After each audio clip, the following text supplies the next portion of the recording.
রাজনৈতিক দল নিষিদ্ধের সুপারিশ সহ ট্রাইব্যুনাল অধ্যাদেশের 20টি সংশোধনী অনুমোদন, আনা যাবে বিদেশি পর্যবেক্ষক, আইনজ্ঞ। বাইরে থেকে কাউকে আনা এটা আগের আইনে ছিল না, নতুন আইনে এটার সংযোজন করা হয়েছে। জুলাই আগস্ট গণহত্যার সুপ্রিম কমান্ডার সাবেক আইজিপি মামুন, কসাইয়ের ভূমিকায় ছিলেন জিয়া, 8 কর্মকর্তার সোনা অ্যারেস্ট। গণতন্ত্র পুনরুদ্ধারের আন্দোলন শেষ হয়নি বললেন মির্জা ফখরুল, জাতীয় সরকারের মাধ্যমে 31 দফা বাস্তবায়নের প্রতিশ্রুতি খসরুল।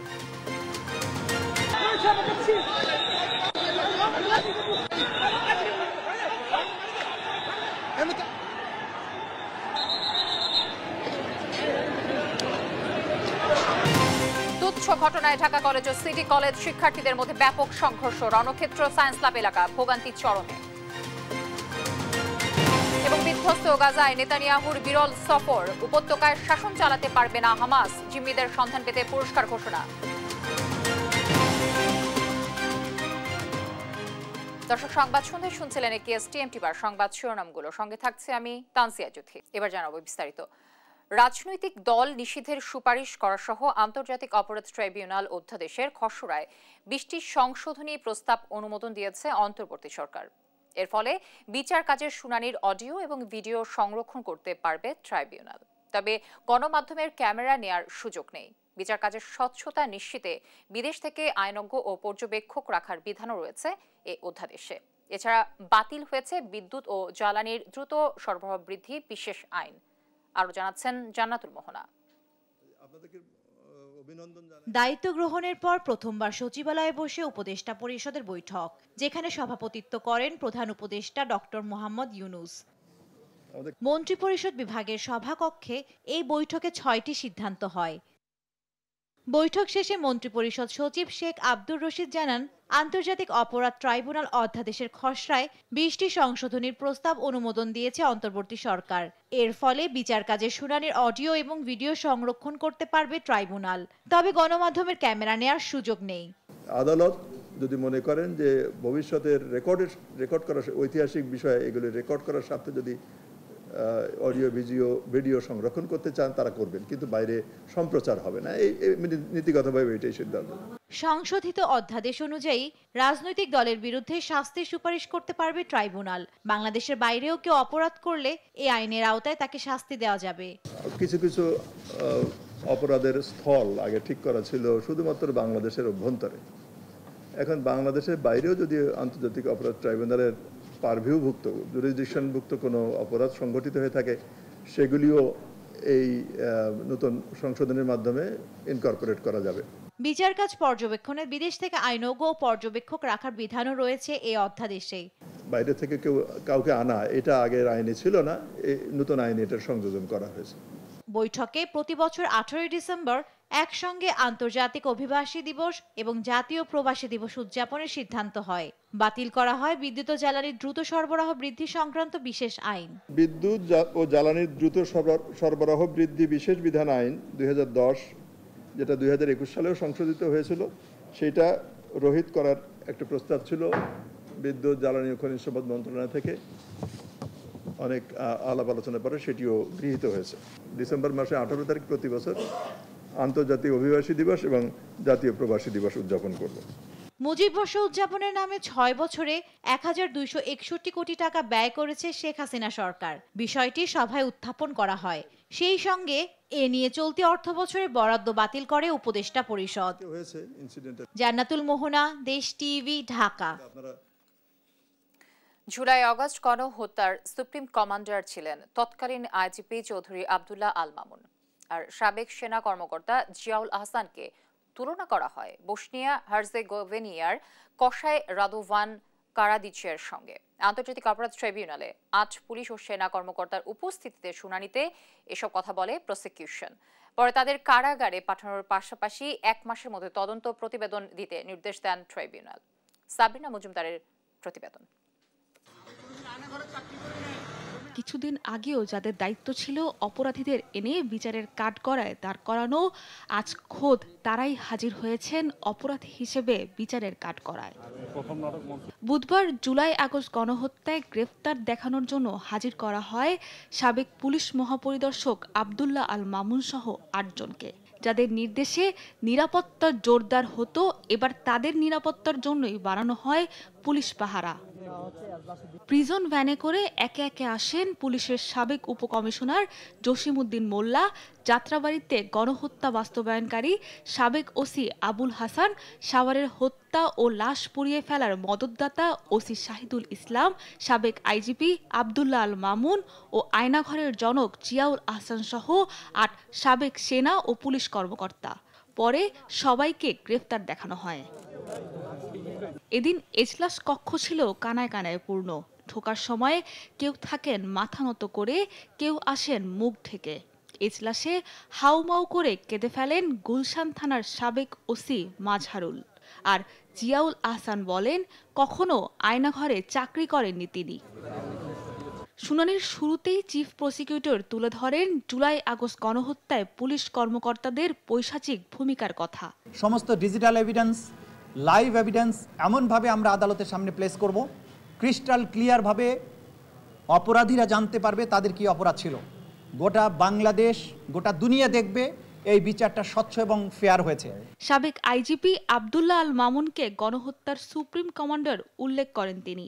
সেই সঙ্গে সাবেক সেনা কর্মকর্তা জিয়াউল আহসানকে বসনিয়া হার্জগোভিনার কসাই রাদোভান কারাদিচের সঙ্গে তুলনা করেছে তদন্ত সংস্থা। চৌধুরী আব্দুল্লাহ আল মামুন সাহেব জুলাই আগস্টের সময়ে বাংলাদেশের পুলিশের মহাপরিদর্শক হিসাবে ছিলেন, পুলিশ বাহিনীর সুপ্রিম কমান্ডার ছিলেন।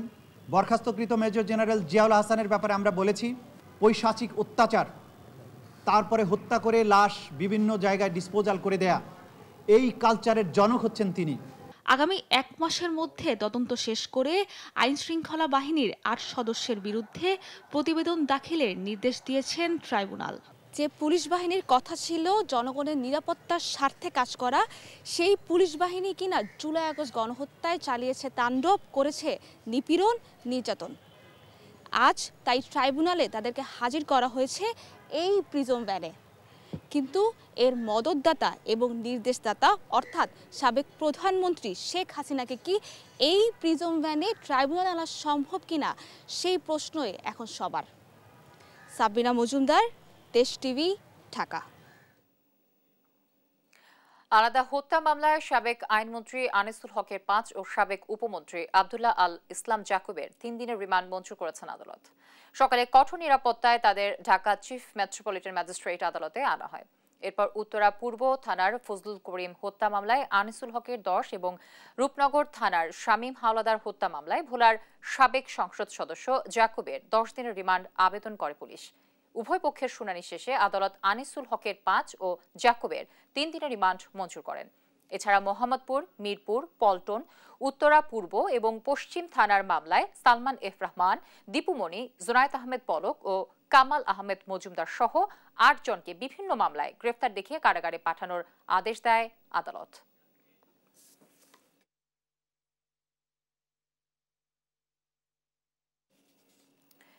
তিন মাস পার হলেও অন্তর্বর্তী সরকার নির্বাচনের রোড ম্যাপ দিতে পারেনি বলে মন্তব্য করেছেন বিএনপি মহাসচিব মির্জা ফখরুল ইসলাম আলমগীর। গণতন্ত্র রক্ষায় নিজেদের আন্দোলন এখনো শেষ হয়নি বলেও জানান মির্জা ফখরুল। দলের স্থায়ী কমিটির সদস্য আমির খসরু মাহমুদ চৌধুরী বলেছেন, বিএনপি সরকার গঠন করলে জাতীয় সরকারের মাধ্যমে বাস্তবায়ন করা হবে ৩১ দফা। সহকর্মীদের তথ্য ও ছবিতে আপন উপর রিপোর্ট।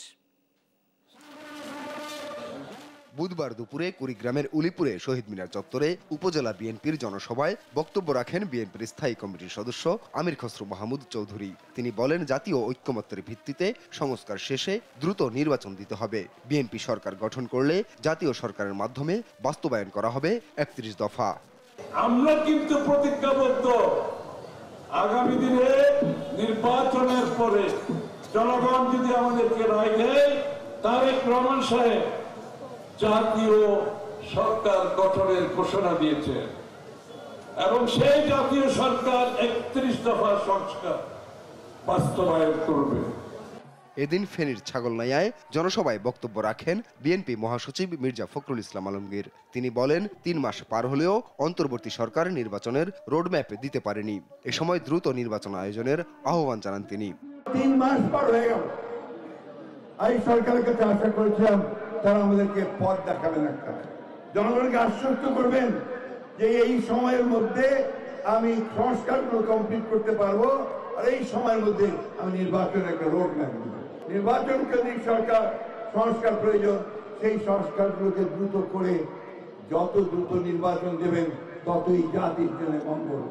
মির্জা ফখরুল বলেন, ভারত থেকে ফ্যাসিবাদী ষড়যন্ত্র চলছে, কিন্তু এদেশের মানুষ আর ফ্যাসিবাদকে জায়গা দেবে না। গণতন্ত্র রক্ষায় নিজেদের আন্দোলন এখনো শেষ হয়নি বলেও জানান মির্জা ফখরুল। আপনারা দেখেছেন যে ফ্যাসিবাদ ভারত থেকে সুযোগ নিয়ে তারা জনগণকে বিভ্রান্ত করার চেষ্টা করছে। দেশের জনগণ বিভ্রান্ত হবে না, তাদের সমস্ত চক্রান্ত রুখে দেবে। আমাদের আন্দোলন এখনো শেষ হয়নি।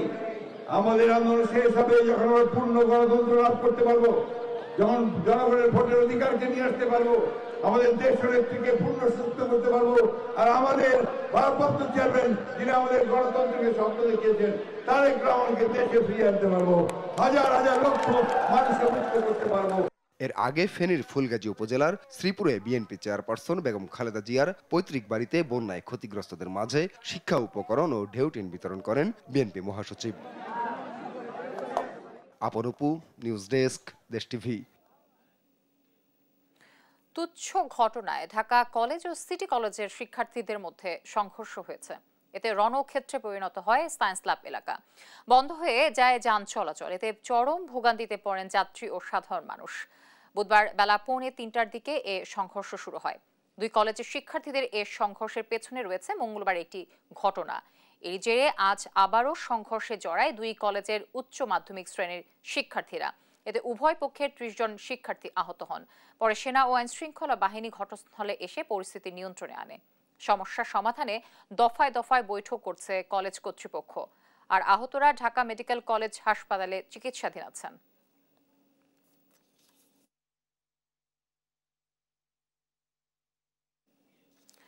দর্শক, সায়েন্স ল্যাব এলাকার পরিস্থিতি জানাতে সরাসরি যুক্ত হচ্ছেন আমাদের সহকর্মী শিউলি রায়। শিউলি, এই মুহূর্তে আসলে পরিস্থিতি কেমন দেখছেন সায়েন্স ল্যাবের, এবং পরিস্থিতি নিয়ন্ত্রণে আইন শৃঙ্খলা বাহিনী এবং কলেজ কর্তৃপক্ষ কোনো ব্যবস্থা নিয়েছে কিনা, কি তথ্য দিতে পারবেন আমাদের দর্শককে?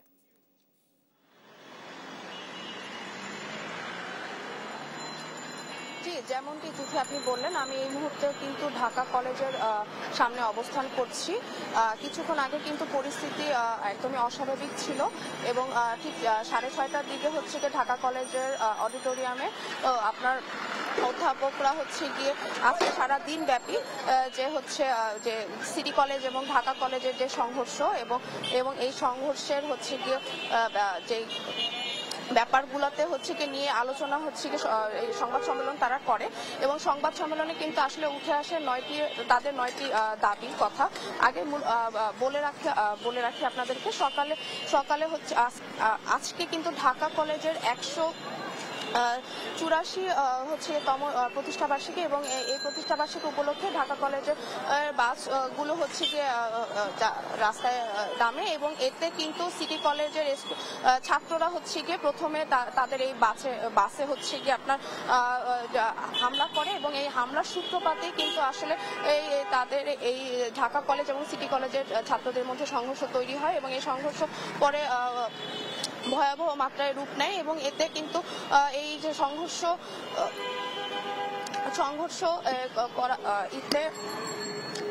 সংঘর্ষের হচ্ছে ব্যাপারগুলো ঘটে এবং এই পরবর্তীতেই কিন্তু হচ্ছে আজকে তাদের যে 9টা দাবির মধ্যে হচ্ছে আপনার ঢাকা কলেজের ভিতরে যে গ্রেনেড, সাউন্ড গ্রেনেড এবং হচ্ছে টিয়ার শেল নিক্ষেপ করে যে 150 স্টুডেন্ট হচ্ছে গিয়ে ছাত্ররা আহত হয়, সেই আহতদের সাথে জড়িত আপনার আইন শৃঙ্খলা বাহিনী এবং সিটি কলেজের শিক্ষকরা যারা হচ্ছে গিয়ে এতে জড়িত আছে তাদের হচ্ছে কঠোর ব্যবস্থা নেওয়ার কথা বলা হয়েছে এবং পদত্যাগের কথা কিন্তু তারা দাবি জানিয়েছে।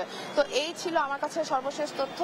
জুথি, ঢাকা কলেজের সামনে থেকে শিউলি রায় যুক্ত ছিলেন আমার সাথে। এদিকে 7 কলেজকে বিশ্ববিদ্যালয়ে রূপান্তর সম্ভব কিনা এ নিয়ে আলোচনা করে সিদ্ধান্ত নেওয়া হবে বলে জানিয়েছেন শিক্ষা উপদেষ্টা ডক্টর ওয়াহিদুদ্দিন মাহমুদ। বুধবার ঢাকা কলেজ পরিদর্শনে এসে এমন আশ্বাস দেন তিনি। শিক্ষার্থীদের উদ্দেশ্যে উপদেষ্টা বলেন, শিক্ষা খাতকে সর্বোচ্চ গুরুত্ব দিচ্ছে অন্তর্বর্তী সরকার। সবাইকে ধৈর্য ধরার আহ্বান জানিয়ে বলেন, দ্রুত পর্যবেক্ষক কমিটি গঠন করা হবে এবং তারা গুরুত্বের সঙ্গে কাজ করবে। এই কলেজগুলোর একত্রিত একটা প্রাতিষ্ঠানিক রূপ দেবে, সেখানে কলেজগুলোকে কি করে আরো স্বায়ত্তশাসন দেওয়া যায়, তাদের সুযোগ সুবিধা অবকাঠামো কি করে আরো বাড়ানো যায় এবং সেগুলোকে সমন্বিত ভাবে একটা প্রাতিষ্ঠানিক রূপ কি করে দেওয়া যায়, সেটার নাম তোমাদের সকলের সাথে আলোচনা করেই দেয়া হবে। দর্শক, আপনারা দেখছেন সংবাদ সন্ধ্যা। উত্তরায় 4টি দুর্ধর্ষ ছিনতাইকারী গ্রুপকে শনাক্ত করেছে পুলিশ। এছাড়া এখন পর্যন্ত উত্তরা বিভাগের 3 থানাতে গ্রেফতার হয়েছে 228 জন, যার মধ্যে শুধু বিমানবন্দর থানায় গ্রেফতার হয়েছে 151 জন। দুপুরে এক প্রবাসীর মালামাল ছিনতাইয়ের ঘটনায় 2 জনকে গ্রেফতার ও ছিনতাই করা নগদ টাকা, বিদেশি মুদ্রা, মোবাইল সহ বিভিন্ন মালামাল উদ্ধার সংক্রান্ত ব্রিফিংয়ে এ তথ্য জানান ডিএমপি উত্তরা বিভাগের উপ পুলিশ কমিশনার রওনক জাহান। জানান, এসব ছিনতাইকারীদের বেশিরভাগ পরিবার বিচ্ছিন্ন। তাদের মূল টার্গেট মাদকের অর্থ সংগ্রহ করা। কোনো কিছু চিন্তা ভাবনা না করেই অল্প টাকার জন্য দুর্ধর্ষভাবে ছিনতাই করে তারা। 3টি থানার সমন্বয়ে বিমানবন্দর সহ আশেপাশের এলাকার নিরাপত্তা জোরদার করা হয়েছে বলেও জানান রওনক জাহান।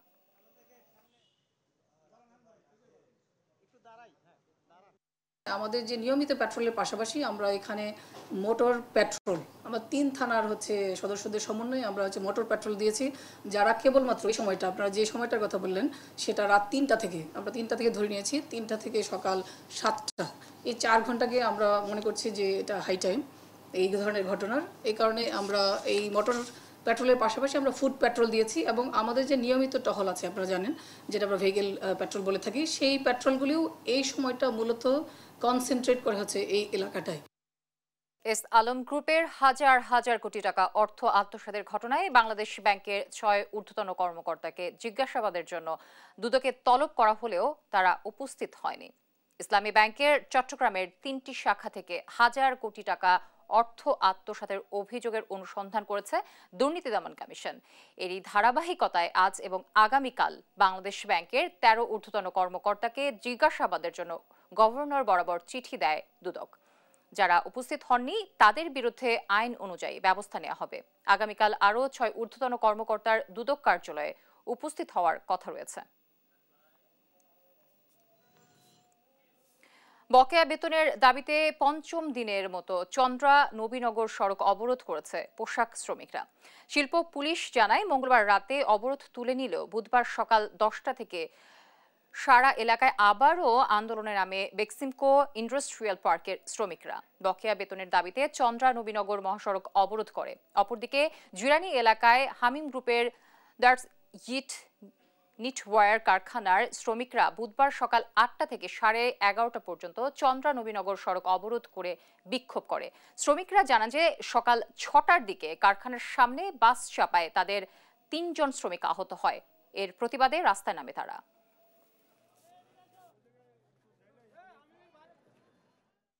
দেখছেন সংবাদ সন্ধ্যা।